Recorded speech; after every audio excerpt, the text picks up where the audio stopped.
हरे कृष्णा दोस्तों, आज हम आपको बताएंगे कि वो कौन से 8 खर्च हैं जिन्हें बंद करने के बाद आपको अमीर बनने से कोई नहीं रोक सकता। एक कबूतर ने बताया, यह 8 खर्च बंद कर दो, अमीर बनने से कोई नहीं रोक सकता। क्या आप जानते हैं कि उमंगपुर के उस महान लेकिन दुखी कारीगर को एक साधारण से दिखने वाले कबूतर ने अमीर बनने के वो 8 रहस्य बताए थे, जिसे जानने और अपने जीवन में उतारने वाला इंसान कभी दौलत और मन की शांति के लिए नहीं तरसता। इस कथा को सुनकर आपके जीवन की बड़ी से बड़ी परेशानियां भी आपको हल्की लगने लगेंगी। आपके दिल को एक ऐसा गहरा सुकून मिलेगा जैसा कहीं और मिल ही नहीं सकता। यह कहानी सुनने के बाद आपके मन का सारा बोझ हल्का हो जाएगा और आप भीतर से एक अद्भुत शांति महसूस करोगे। नमस्कार दोस्तों, आपका स्वागत है हमारे चैनल में। हम जो कथा सुनाने और समझाने जा रहे हैं उसका विषय है, एक कबूतर ने बताया, यह 8 खर्च बंद कर दो, अमीर बनने से कोई नहीं रोक सकता।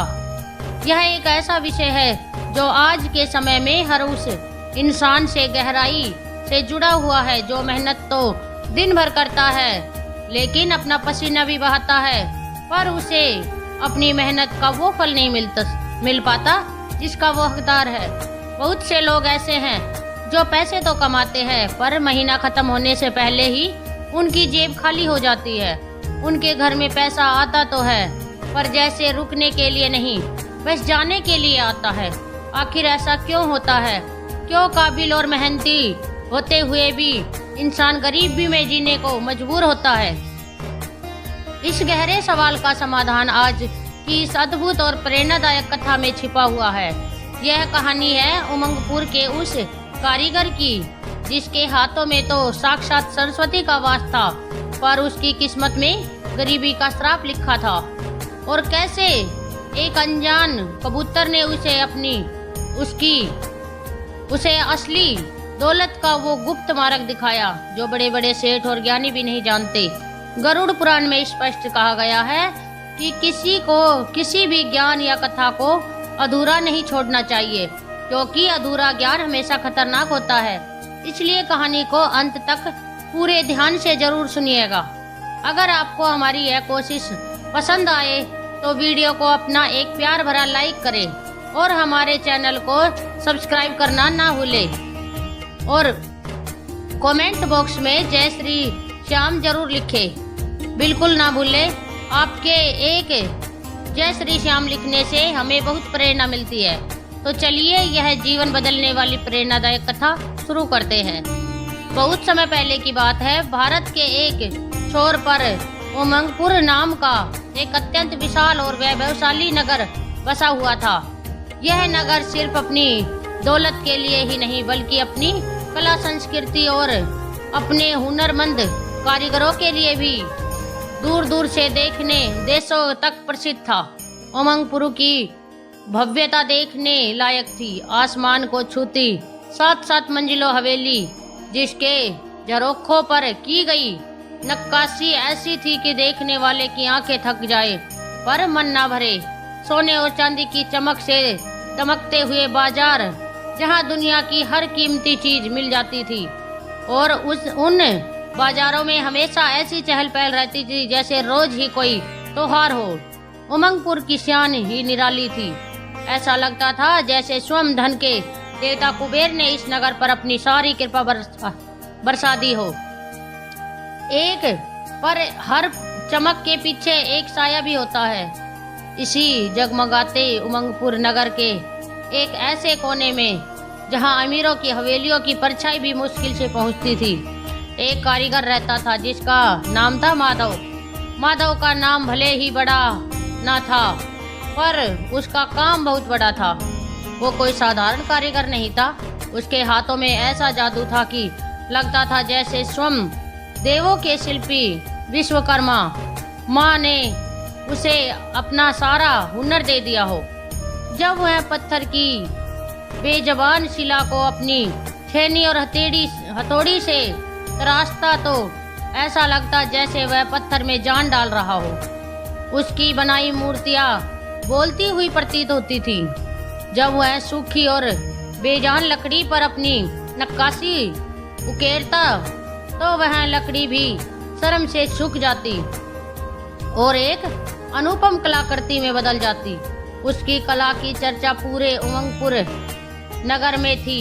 बड़े बड़े सेठ साहूकार और राजा के दरबारी भी माधव की बनाई कलाकृतियों अपने आलीशान महलों और हवेलियों में सजाना अपनी शान समझते थे। परंतु अक्सर ऐसा होता कहा जाता है कि दिए के नीचे हमेशा अंधेरा रहता है।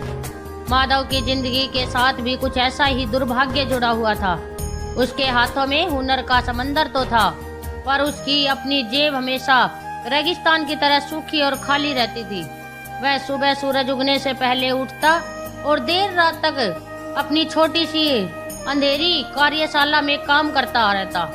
वो अपना खून पसीना एक कर देता, पर महीने के आखिर में उसके पास इतना पैसे भी नहीं बचते कि वह अपनी पत्नी धर्मपत्नी सुधा के लिए एक नई साड़ी भी खरीद सके। सुधा माधव की पत्नी एक बहुत ही गुणी, सुशील और समझदार स्त्री थी। वो माधव की कला का सम्मान करती और उसके हर सुख दुख में एक मजबूत स्तंभ की तरह उसके साथ खड़ी रहती। उसने कभी माधव से किसी चीज की शिकायत नहीं की, कभी अपनी गरीबी का रोना नहीं रोया।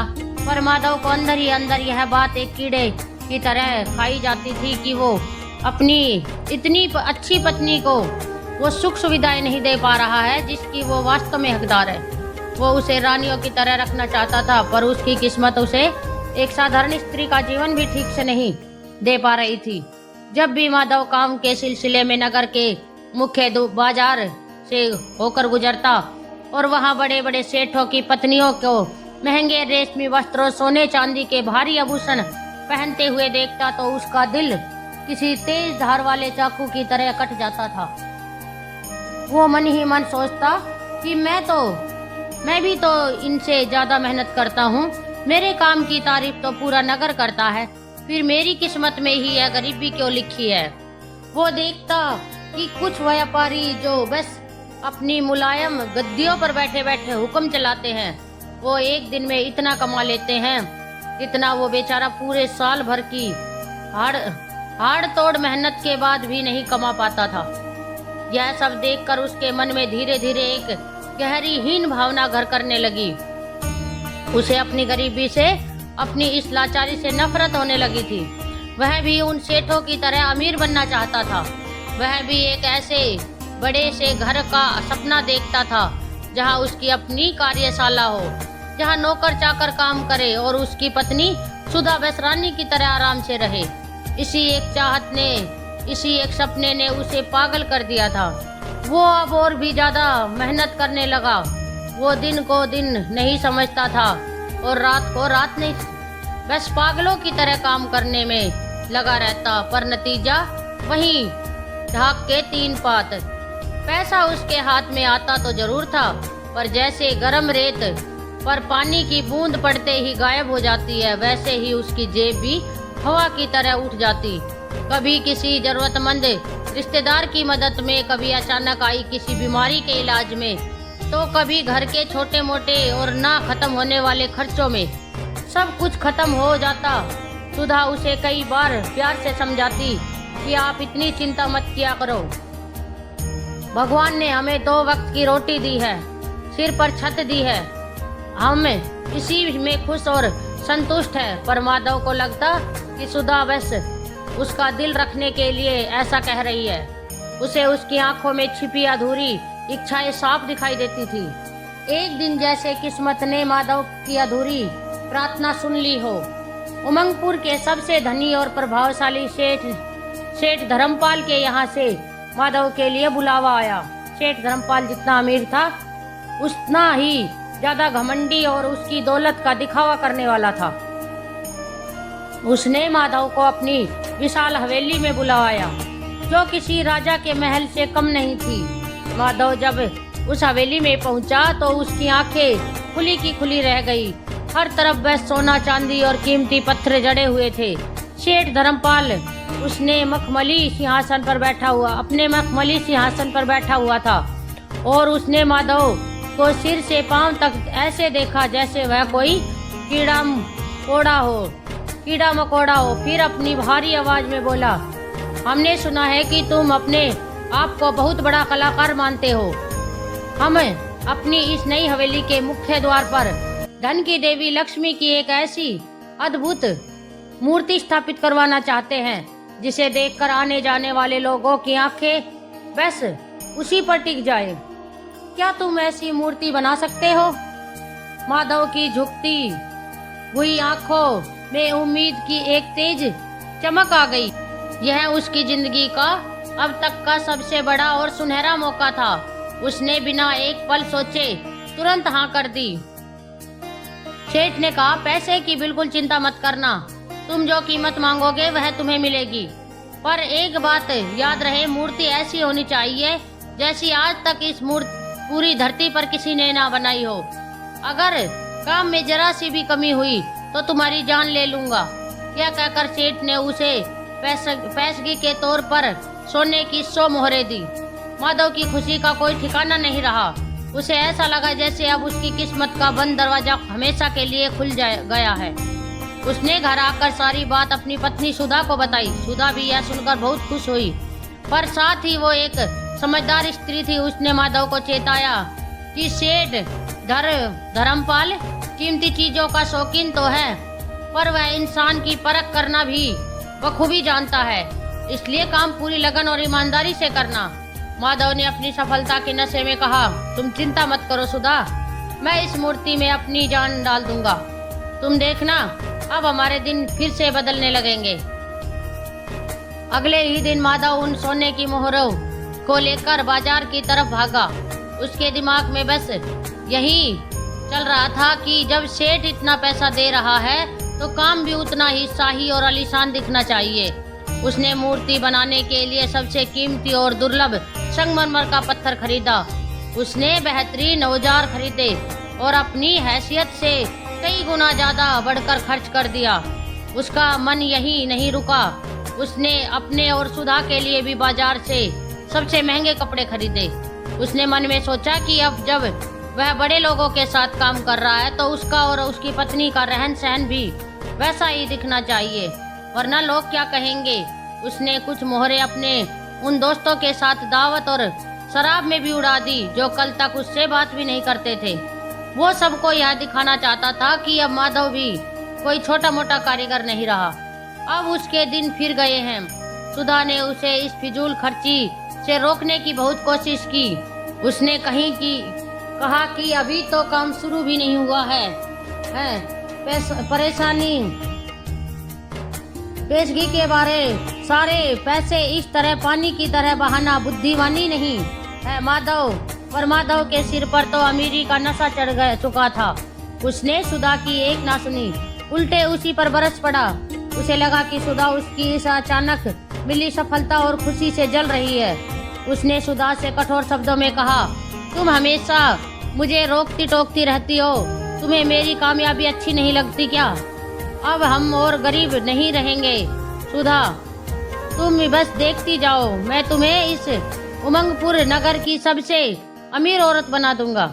बेचारी सुधा चुप हो गई। वह जानती थी कि इस वक्त माधव के सिर पर सफलता का भूत सवार है और वह किसी की भी सुनने को तैयार नहीं है। माधव ने मूर्ति बनाने का काम बड़े जोर शोर से शुरू किया। वो दिन रात एक करके उस संगमरमर के पत्थर को तराशने लगा। उसका जुनून और उसकी कला देखने लायक थी। वो सचमुच एक ऐसी अद्भुत मूर्ति गढ़ रहा था जिसे देखकर लगता था कि अभी देवी लक्ष्मी साक्षात प्रकट हो जाएगी। लेकिन जैसे जैसे दिन बीतते गए माधव का ध्यान अपने काम से ज्यादा इस बात पर लगने लगा कि जब यह मूर्ति पूरी हो जाएगी तो उसे कितना नाम, कितनी शोहरत और कितना पैसा मिलेगा। वो काम करते करते ख्याली पुलाव पकाने लगता। वो सोचने लगता कि सेठ से जो हजारों मोहरें मिलेंगी उनसे वो एक बहुत बड़ी कार्यशाला खोलेगा। फिर उसके नीचे दर्जनों कारीगर काम करेंगे और बस एक बड़े सेठ की तरह गद्दी पर बैठकर उन सब पर हुक्म चलाएगा। वो अपनी पत्नी के लिए सोने के गहने और अपने लिए एक घोड़ा गाड़ी के सपने देखने लगा। इन मीठे सपनों और ख्यालों में खोए रहने की वजह से उसके काम की जो गति थी वह बहुत धीमी पड़ गई। उधर सेठ धर्मपाल का सब्र का बांध टूट रहा था। उसने अपने एक कठोर मुनीम को काम की गति देखने के लिए भेजा। मुनीम जब माधव की कार्यशाला में पहुंचा तो उसने देखा कि काम तो अभी आधा भी नहीं हुआ है। उसने माधव को सेठ का कड़ा आदेश दिया कि अगर तय समय पर काम पूरा नहीं हुआ तो सेठ जीना केवल पैसगी के पैसे ब्याज समेत वापस ले लेंगे, बल्कि उस पर जुर्माना भी लगाएंगे। यह सुनते ही माधव के हाथ पैर कांपने लगे। वो बुरी तरह घबरा गया। उसने मुनीम को किसी तरह यकीन दिलाया कि काम जल्द ही पूरा हो जाएगा, पर अब उस पर समय का दबाव बहुत ज्यादा बढ़ गया था। अब उसे दिन रात काम करना पड़ता था। इसी जल्दबाजी और घबराहट में काम करने के चक्कर में उसने एक ऐसी गलती हो गई जिसने उसकी पूरी मेहनत जिंदगी बर्बाद कर दी। छीनी का एक तेज और गलत वार हुआ और मूर्ति की एक नाजुक उंगली टूटकर अलग हो गई। माधव के तो जैसे पैरों के नीचे से जमीन ही खिसक गई। उसे लगा जैसे किसी ने उसका कलेजा निकाल लिया हो। उसकी महीनों की मेहनत, उसके सारे सपने एक ही पल भर में चकनाचूर हो गए थे। अब वो सेठ धर्मपाल को क्या मुंह दिखाएगा। वो जानता था कि वो घमंडी सेठ उसे जिंदा नहीं छोड़ेगा। डर, हताश और पकड़े जाने के खौफ से माधव ने एक और बहुत बड़ा गलत फैसला लिया। उसने ईमानदारी से अपनी गलती मानने के बजाय उस टूटी हुई उंगली को किसी तरह जोड़ने की कोशिश की और उस जोड़ को छुपाने के लिए उस पर बहुत ही चालाकी से रंग रोगन कर दिया। उसे लगा कि शायद इतनी बड़ी मूर्ति में इस छोटी सी गड़बड़ी पर किसी का ध्यान नहीं जाएगा। जब मूर्ति पूरी हो गई तो उसे बड़े गाजे बाजे के साथ सेठ की हवेली ले जाया गया। सेठ धर्मपाल मूर्ति की सुंदरता और भव्यता देखकर बहुत ही ज्यादा प्रसन्न हुआ। वो माधव की कला की तारीफों के पुल बांधने लगा। माधव ने गहरी राहत की सांस ली। उसे लगा कि वह बच गया और उसकी चोरी पकड़ी नहीं गई। लेकिन तभी सेठ की पार की नजर मूर्ति की उंगली पर पड़ी। उसे उस जगह का रंग थोड़ा अलग लगा। उसे कुछ गड़बड़ होने का शक हुआ। उसने पास जाकर बहुत ध्यान से देखा तो सारा भेद खुल गया। जैसे ही सेठ धर्मपाल को धोखे का पता चला, वो गुस्से से आग बबूला हो गया। उसका चेहरा लाल हो गया और वो शेर की तरह दहाड़ कर बोला, धोखेबाज, नीच कारीगर, तेरी यह हिम्मत, तूने मुझे धोखा दिया। तूने एक खंडित मूर्ति देकर मेरा धर्म भ्रष्ट करने की और मुझे अब सकून का भागी बनाने की कोशिश की। माधव सेठ के पैरों में गिर गया और गिड़गिड़ा कर माफी मांगने लगा, पर उस पत्थर दिल सेठ ने उसकी एक भी ना सुनी। उसने न केवल माधव को बाकी के पैसे देने से साफ इनकार कर दिया, बल्कि उस पर भारी जुर्माना भी लगा दिया और पेशगी में दी गई सारी मोहरें भी अपने सिपाहियों से वापस छीन ली। इतने ही नहीं, उसने माधव को पूरे उमंगपुर नगर में इतना बदनाम कर दिया कि अब कोई भी माधव से एक कील ठुकवाने का काम भी नहीं करवाने को तैयार नहीं था। उसकी सालों की बनाई हुई इज्जत और नाम एक ही दिन में मिट्टी में मिल गया था। माधव अब पूरी तरह से टूट चुका था। वो अर्श से फर्श पर आ गया था। उस पर सेठ के जुर्माने का और बाजार का भारी कर्ज था।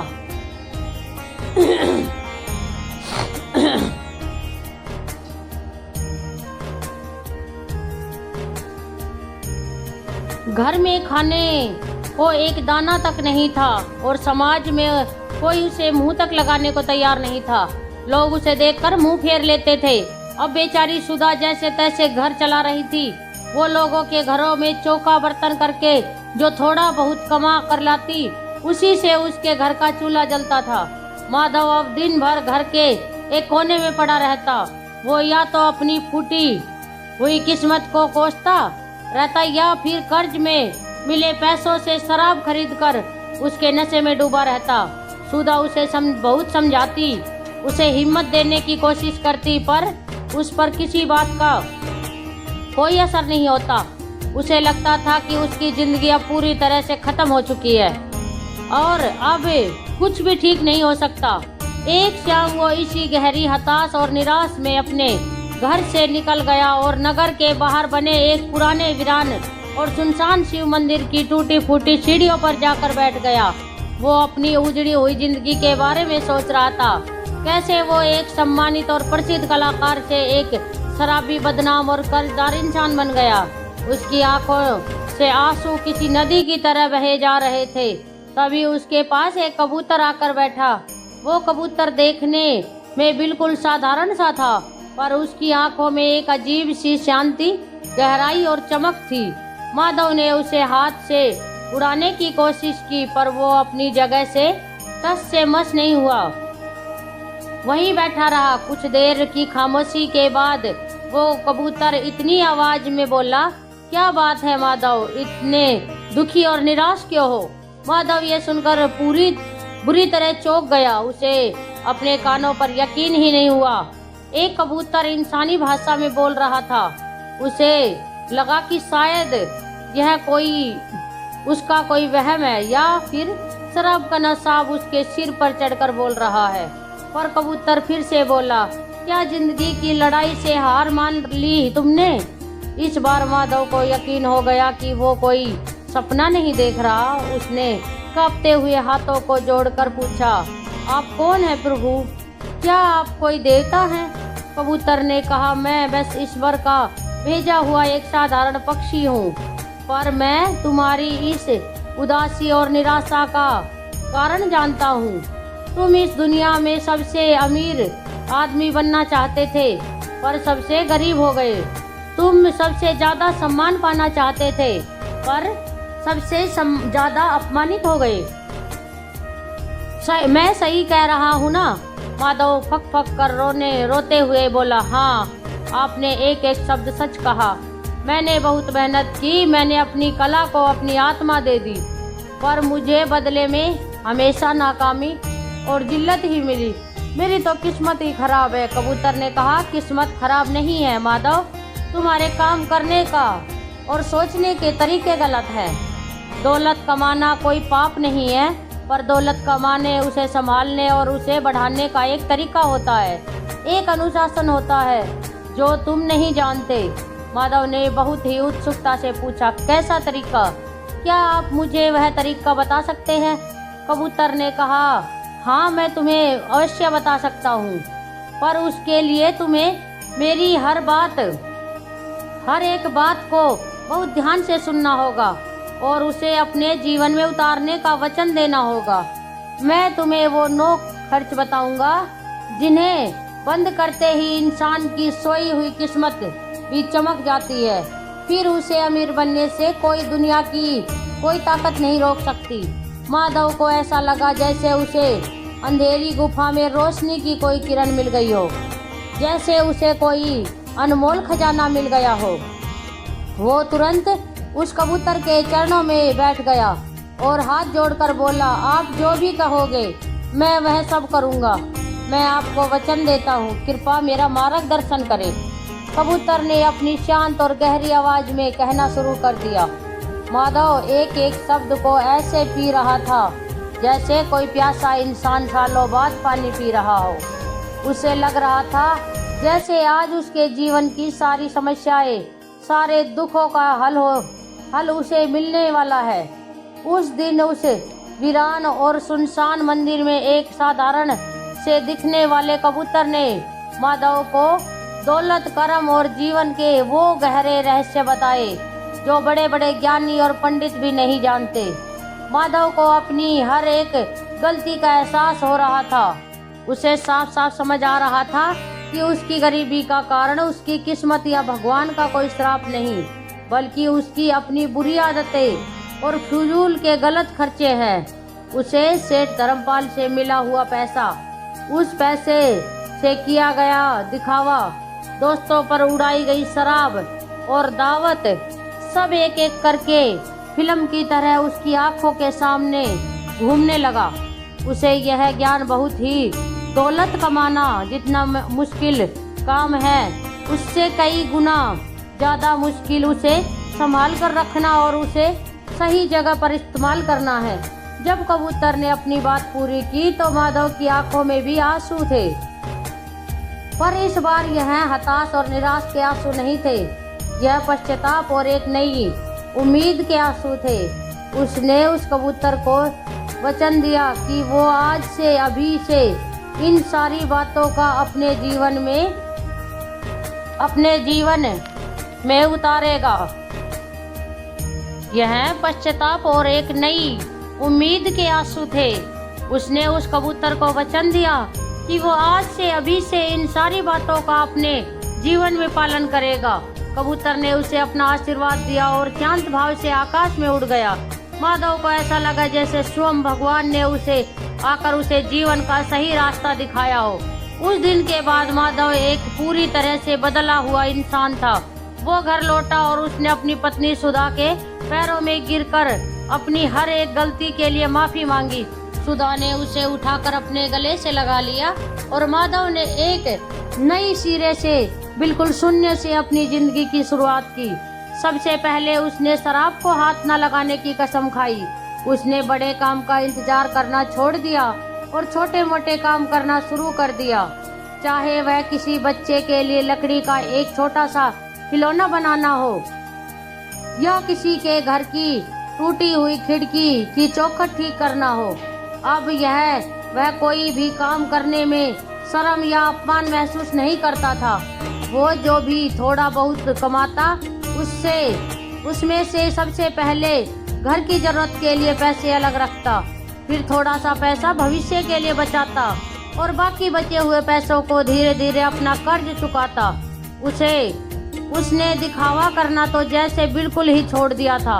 वो अब एकदम सादे कपड़े पहनता और सादा सात्विक भोजन करता, पर उसके मन में एक ऐसी गहरी शांति और संतोष था जो उसने पहले कभी बड़ी बड़ी रकमें पाकर भी महसूस नहीं किया था। धीरे धीरे उसकी सच्ची मेहनत और लगन रंग लाने लगी। लोगों ने देखा कि माधव अब एक बदला हुआ जिम्मेदार और बहुत मेहनती इंसान बन गया है। उसकी कला में अब पहले से भी ज्यादा निखार और गहराई आ गई है, क्योंकि अब वह बिना किसी दबाव, लालच और दिखावे के काम करता था। उसका काम अब सिर्फ पैसे कमाने का जरिया नहीं, बल्कि उसकी पूजा बन गया था। छोटे मोटे काम से शुरू करके माधव ने धीरे धीरे से अपनी खोई हुई पहचान और सम्मान वापस पा लिया। अब लोग उसके हुनर और उसकी ईमानदारी की वजह से उसके पास आते थे, ना कि उसके बड़े नाम की वजह से। उसने कुछ सालों की बचत से एक छोटी सी अपनी कार्यशाला खोली। इस बार उसने किसी से एक पैसा भी कर्ज नहीं लिया। उसके पास काम की कोई कमी नहीं रहती थी। कुछ ही सालों में माधव ने न केवल अपना सारा पुराना कर्ज चुका दिया, बल्कि अपनी मेहनत से एक छोटा सा सुंदर घर भी बना लिया। वो अब सेठ धर्मपाल जितना अमीर तो नहीं था, पर वो अब गरीब ही नहीं था। उसके पास संतोष की सबसे बड़ी दौलत थी, अपनी पत्नी का प्यार और सादा साथ था और समाज में खोया हुआ सम्मान था। वो अक्सर उस शाम को याद करता जब उसे वह ज्ञानी कबूतर मिला था और मन ही मन उसे हजारों बार धन्यवाद देता। उसने उस कबूतर की बताई हुई उन 9 बातों को अपने जीवन का आधार बना लिया था। तो चलिए अब हम और आप भी जानते हैं कि उस ज्ञानी कबूतर ने माधव को वो कौन सी 9 खर्च बंद करने को कहा था, जिन्हें बंद करने से कोई भी इंसान अपनी किस्मत को बदल सकता है और अमीर बन सकता है। उस ज्ञानी कबूतर ने माधव को जो बातें बताई थी वे हर उस मनुष्य के लिए एक वरदान है जो अपनी गरीबी से बाहर निकलना चाहता है। पहला खर्च जो तुरंत बंद करना है वो है दिखावे पर होने वाला खर्च। कबूतर ने समझाया कि बहुत से लोग अपनी असली हैसियत से कहीं ज्यादा सिर्फ इसलिए खर्च करते हैं ताकि वह समाज में और दूसरों की नजरों में अमीर दिख सके। वह महंगे कपड़े पहनते हैं, महंगी गाड़ी और महंगा फोन रखते हैं और ऐसी गाड़ी खरीदते हैं जिसके लिए उन्हें अपनी क्षमता से ज्यादा कर्ज लेना पड़ता है। यह एक ऐसा दलदल है जिसमें इंसान एक बार फंसता है तो धंसता ही चला जाता है।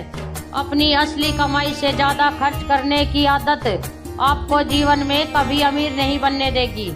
असली अमीरी बाहरी चीजों में दिखावे से में नहीं, बल्कि उसके बैंक में जमा पूंजी और उसके मन की शांति में होती है। दूसरा खर्च है बुरी आदतों पर होने वाला खर्च। शराब, सिगरेट, जुआ और दूसरे तमाम तरह के नशे पर पैसा बर्बाद करना अपने ही भविष्य के पेड़ पर कुल्हाड़ी मारना जैसा है।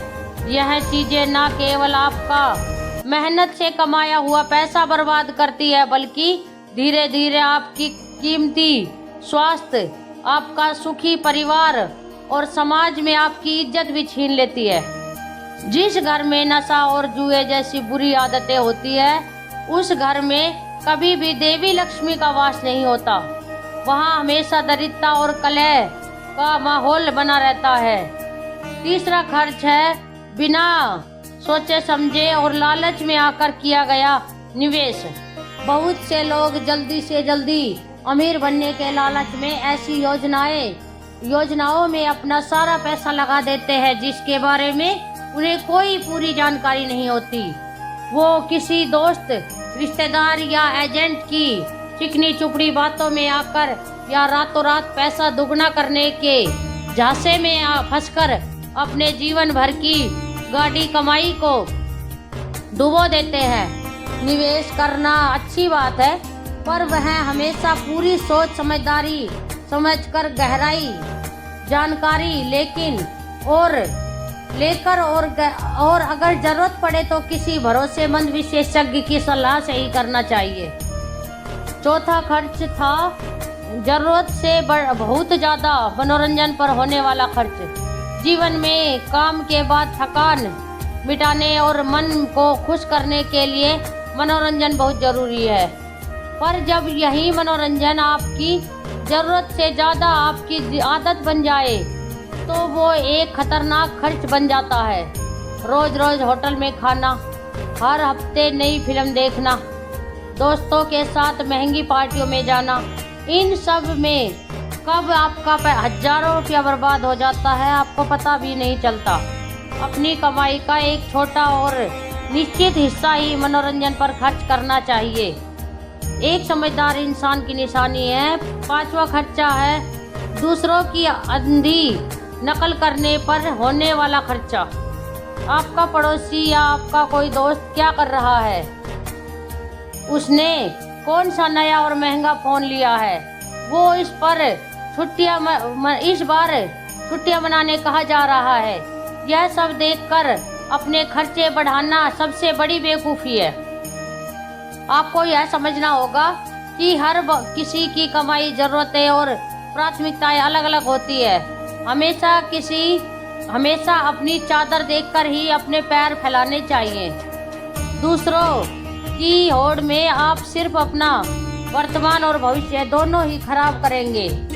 छठा खर्च है अनावश्यक चीजों के लिए कर्ज लेने का खर्च। आज के समय में कर्ज लेना बहुत ही आसान हो गया है। क्रेडिट कार्ड और पर्सनल लोन बस कुछ ही मिनटों में मिल जाते हैं। लोग छुट्टियां मनाने, घर में महंगी चीजें खरीदने, शादी में शान दिखाने या सिर्फ एक महंगा फोन खरीदने के लिए भी आसानी से कर्ज ले लेते हैं। यह एक बहुत बड़ा और मीठा जाल है। कर्ज पर लगने वाला ब्याज आपकी कमाई का एक बड़ा हिस्सा चुपचाप खा जाता है और आप कभी भी बचत करने के लायक ही नहीं बचते। कर्ज तभी लेना चाहिए जब वह बहुत ज्यादा जरूरी हो, जैसे कि घर बनाने या अपना कोई व्यापार शुरू करने के लिए। शौक पूरे करने के लिए लिया गया कर्ज हमेशा दोष ही देता रहता है। सातवां खर्च है अपने स्वास्थ्य को नजरअंदाज करने का खर्च। बहुत से लोग थोड़े से पैसे के चक्कर में अपने स्वास्थ्य पर बिल्कुल ध्यान नहीं देते हैं और सस्ता और खराब खाना खाते हैं।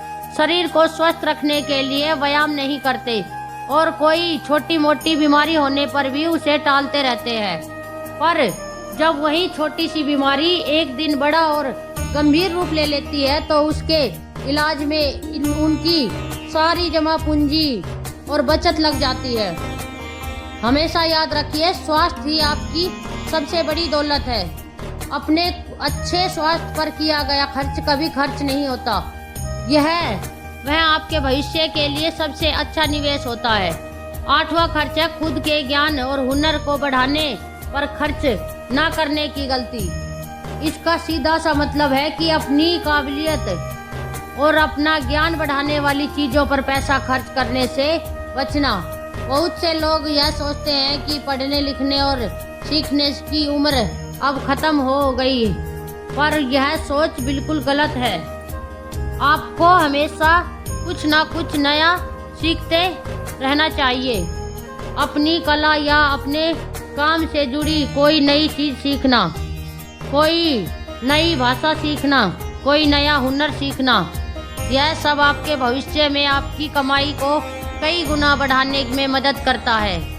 अपने ज्ञान और दिमाग पर किया गया निवेश आपको जिंदगी में सबसे अच्छा और सबसे ज़्यादा फायदा देता है। और नवा और सबसे महत्वपूर्ण खर्च जो बंद करना है वो है अपने अहंकार को संतुष्ट करने का खर्च। अहंकार में आकर इंसान अक्सर अपने अच्छे रिश्ते और जीवन के आगे बढ़ने के सुनहरे मौकों को अपने ही हाथों से बर्बाद कर देता है। अहंकारी व्यक्ति कभी किसी की अच्छी सलाह नहीं सुनता। उसे हमेशा यही लगता है कि जो वह कर रहा है वही सबसे सही है। इसी अहंकार की वजह से वो व्यापार में गलत और घातक फैसले लेता है। अपने ग्राहकों से, अपने कर्मचारियों से और अपने परिवार वालों से अपने संबंध खराब कर लेता है और अंत में वह अकेला और असफल होकर रह जाता है। विनम्रता और सीखने की इच्छा ही इंसान को जीवन में हमेशा आगे बढ़ाती है।